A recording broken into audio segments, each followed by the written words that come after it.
আজকেও যথারীতি চলে এসেছে রান্নাঘরে। আজকে রান্না হবে পমফ্রেট সর্ষে আর পোস্ত দিয়ে, আর মুসুর ডাল হবে পেঁয়াজ রসুন ফোড়ন দিয়ে, আর আলু আর বরবটি ভাজা। তো তোমরা দেখতে থাকো আমি কোন প্রসেসে আজকে ঝটপট রান্না করে ফেলছি আর কত তাড়াতাড়ি রান্না করছি।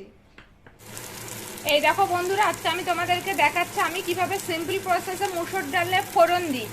তো আমি প্রথমে তেলটা খুব ভালো করে গরম করে নিয়েছি। এর মধ্যে দেখো এই পরিমাণে পেঁয়াজ কুচি নিয়েছি, আর 4-5টা রসুনও এর মধ্যে আমি কুচিয়ে দিয়েছি।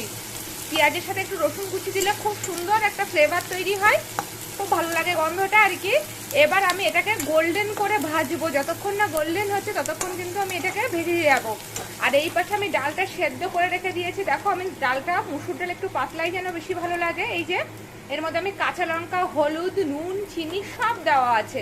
শুধুমাত্র এইটা যখন ভাজা হয়ে যাবে এর মধ্যে ডালটা তখন এক করে একটু ফুটিয়ে নেব, তো ডাল ফোড়ন কিন্তু হয়ে যাবে আর খেতেও ভীষণ টেস্ট হয়। এই দেখো ফোড়নটার জন্য কিন্তু পেঁয়াজটা একদম সুন্দর করে লাল লাল করে ভেজেছি। এর থেকে ভাজা করলে এটা পুড়ে যাবে। এবার আমি এর মধ্যে ডাল দিয়ে দেবো, পুরো ডালটাই আমি এর মধ্যে ঢেলে দেবো। আর লাস্টে একটু নুনটা দেখে নেব, যা নুন লাগবে কিনা। এর মধ্যে চিনি চিনি দেওয়া আছে পরিমাণ মতো, নুনও দেওয়া আছে, কিন্তু যদি লাগে নুনটা একদম লাস্টে দেখে নেব। এটা একটু ফুটে নিই, মিনিট খানিক ফুটে নেবে, তারপরে কিন্তু আমি এটাকে নামিয়ে দেব। তা হয়ে গেলে মুসুর ডালে ফোড়ন দেওয়া, আর খুব তাড়াতাড়ি হয়ে যায় মুসুর ডাল সেদ্ধ। এই দেখো বন্ধুরা, আজকে আমি পমফ্রেট মাছের ঝাল করবো। তো পমফ্রেট মাছগুলোকে ভালো করে নুন হলুদ মাখিয়ে রেখেছিলাম। এবার পমফ্রেট মাছগুলোকে ভালো করে ফ্রাই করে নেব।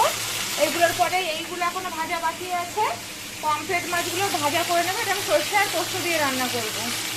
সব মাছ ভাজাগুলো তুলে রেখে দিয়েছি। এই যে এই কাঁচা লঙ্কাগুলো আমি দেবো কড়াইতে। আমি কালো জিরে ফোড়ন দিয়েছি, অল্প একটু তেল ছিল, সেই তেলের মধ্যে ফোড়ন দিয়ে দিয়েছি। এবার আমি এর মধ্যে দিয়ে দিচ্ছি এটা পেস্ট। এর মধ্যে আছে সর্ষে আছে, পোস্ত আছে, নুন দেওয়া আছে, আর হলুদ গুঁড়ো দেওয়া আছে, সব দেওয়া আছে। এবার এটা একটু ফুটবে, তারপরে মাছগুলো দিয়ে দেবো। কাঁচা লঙ্কাগুলো এখন দিয়ে দেবো। 3টে কাঁচা লঙ্কা আমি এখানে ফাটিয়ে দিয়েছি, আর 2টো গোটা দিয়ে দিয়েছি। বেশি ঝাল হলে তো সন্তুলা খেতে পারবে না বলে। এবার এই ঝোলটা যখন ফুটবে, আমি আরেকটু জল দিচ্ছি। ঝোলটা ফুটে গেলে তারপর আমি এর মধ্যে মাছ দেবো। ঝোলটা এক্ষুনি ফুটে যাবে, আমি এবার এটা চাপা দিয়ে রাখছি। এই দেখো সর্ষে বাটার ঝোলটা কিন্তু এরকম ঠিক হয়ে গেছে, আর এটা ফুটেও গেছে। এবার আমি এর মধ্যে মাছগুলো দিয়ে দিচ্ছি। এই দেখো মাছের ঝালটা কিন্তু হয়ে গেছে, আর দেখতে এরকম সুন্দর হয়েছে। কাঁচা লঙ্কার মধ্যে তো দেওয়া রয়েছে, এরকম মাখো মাখো হবে।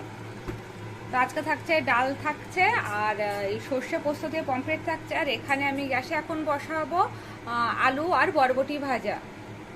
আলু বরবটি ভাজার জন্য আমি কড়াইতে শুকনো লঙ্কা ফোড়ন দিয়েছি, আর কালো জিরে ফোড়ন দিয়েছি। কাঁচা লঙ্কা দিলে মিলে যেতে পারে, তার জন্য শুকনো লঙ্কা ফোড়ন দিয়েছি। আর আলু আর বরবটিগুলো আমি ভালো করে ধুয়ে জলও ঝরিয়ে রেখে দিয়েছি। এবার এগুলো দিয়ে দিচ্ছি আমি। পরিমাণ মতো নুন আর হলুদ দেবো, দিয়ে নাড়াচাড়া করে চাপা দিয়ে রাখবো যতক্ষণ এটা সেদ্ধ হয়। আমি এই পরিমাণ এখানে নুন দিচ্ছি আর পরিমাণ মতো হলুদ দিয়ে আমি এবার এটাকে চাপা দিয়ে রাখবো। একটু চাপা দিয়ে বাদে নাড়াচাড়া করে দেবো। এই চাপা দিয়ে দিলাম। এই দেখো বন্ধুরা, ভাজাটাও কিন্তু হয়ে গেছে। আলু আর বরবটি ভাজা দেখতে বেশ সুন্দর হয়েছে, এরকম লাল লাল হয়ে গেছে আলুগুলো। তো এটা ডালের সাথে কিন্তু খেতে খুবই ভালো লাগবে। তো আজকে রান্না এখনকার মতো আমার কমপ্লিট হয়ে গেছে।